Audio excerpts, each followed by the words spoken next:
Hey guys, and welcome back to another video of Learning English with Alex. Making these videos have been so much fun. Originally we started making these videos for the students that are currently in my class at the school that I work at, but these videos have grown to a lot more, and I've noticed that people from all over the world, literally all over the world, are watching these videos. I've seen China, Japan, Korea, Philippines, I've seen Mexico, a couple people in Australia. I thought they were English speakers, but there's some people in Australia that does enjoy us as well. I've seen people from all over who really do enjoy this channel. If you are watching these videos, I really do enjoy seeing where you are from. In the comment section below, just tell me what country you're from. Hey Alex, I'm Peter from New Mexico, or I'm Sam from Russia. Wherever you're from, just let me know in the comments below. I really do enjoy reading those. If you're one of my normal students, like always, leave me a comment. Hey Alex, what's up Alex? I like the shirt Alex. Anything, I just want to hear from you guys. And if you haven't, make sure you hit the subscribe button below. That way you're notified whenever that video comes out every Friday. In today's video, we're going to talk about one of my favorite grammar points, superlatives. It sounds like a scary word, but I promise it is very, very easy to learn. Without any further ado, let's get over to the classroom, talk about what superlatives are, and how you use superlatives in a sentence. All right, let's get started. All right, guys, let's get started with today's lesson. So today we're going to talk about the grammar point superlatives. Before we get started, I think we need to take a look at the definition of what a superlative is. A superlative is a form of an adjective or an adverb used to compare three or more things. Okay, that might sound a little bit complicated, but basically a superlative is an adjective or it is an adverb. So you really do need to know what an adjective and an adverb is before we continue. If you don't know what an adjective is, if you don't know what an adverb is, please watch the video up here. What is an adjective? What is an adverb? After you watch that, then come back and watch this video. It will make things a lot more simple. Now, in that definition, a superlative compares three or more things. Maybe that might not be too clear. So let's take a look at an example. So here, this house is big. You only have one. But here, this house is bigger. So this house is bigger than this house. So you have two things now. But here, this house is the biggest. So this house is the biggest of these three homes. So we're comparing three or more things. So we have big, bigger, biggest. You see where I'm going here? The top one is the super one, the superlative. You're going to add EST, the biggest. Big, bigger, biggest. Okay, I think you might see where this is headed. Let's take a look at another one here. So here, this is cold. But here is colder. But here is the coldest. You see that pattern here? So that superlative, that one on the top, is the code S, E-S-T. So you have cold, you have colder, then you have coldest. I think you're starting to see where this is going. Let's take a look at another one. This time, this is early. But this is earlier. But this is the earliest. So you have early, earlier, and earliest. But you might have noticed there's something a little bit different here. So with early, when you go to earlier, you take the Y away and you add I-E-R.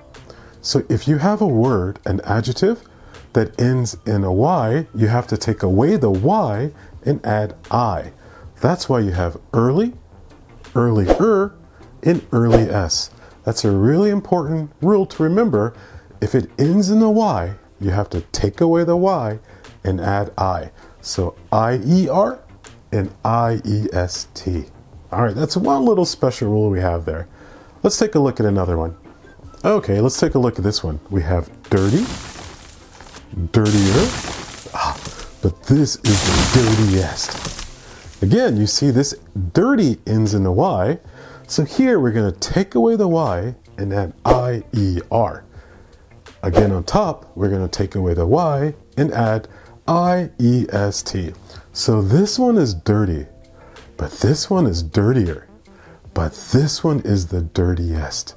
So to use that superlative, that one on the top, you need to compare at least 3 things. Okay? So you need 3 things or more to have this top superlative. You can't compare only one thing. You can't compare 2 things. You need to compare 3 things or more to use this top superlative. Okay? Let's take a look at one more just to make sure you got it. So here, this is long. This one, it's longer. But this one is the longest. So we have long, longer, but longest. Again, we're comparing 3 things, 3 or more. Now that I think you understand how to use and compare superlatives, I want to see if you can do it on your own. So let's take a look at this one here, heavy. So we have heavy, and Can you tell me what and are? Okay, take a couple seconds and think about that. Okay, I think you're ready. So here we have heavy, then we have heavier, again, because heavy ends in a Y, we take the Y away and add I-E-R, and then we have heaviest. So this is heavy, this is heavier, but this is the heaviest. Nice job. So again, superlatives are just something, a way to compare 3 or more things. Oh, this is the smallest. This is the biggest. So maybe you're looking at many different things and you want to compare them and tell that person which one is the top. Oh, this one is the longest. This one is the farthest. This one is the heaviest. This one is the smallest. When you use a superlative, you're trying to tell the listener that the one with the EST is the one on top. But please remember, if it ends in a Y, you have to change the Y and make it an I. So one more time, you have heavy, heavier, but heavier, you take away the I, no, you take away the Y and add I-E-R. And for heaviest, you take away the Y and add I-E-S-T. Some of you guys might think to yourself, Alex, the first example you gave was big, and then bigger, and then big S. Because it ends in a G, do you always have to add 2 G's? Like long, longer, longest? No. Unfortunately, English has a lot of those special rules and special words and irregular words where sometimes it's just really wacky. But even though big ends in a G and long ends in a G, when you say longer and longest, it is not a double G. English has so many special rules, so many irregular rules, which makes English so much fun to learn. Okay guys, I hope you understand what a superlative is now. It's really not that hard. Basically, you're just comparing different adjectives and different adverbs. But if you did have a little problem understanding this, it's really important that you do check out what is an adjective, what is an adverb video, and then maybe watch this one again. It might make things a little bit easier. All right, until I see you next time, have an awesome day and aloha.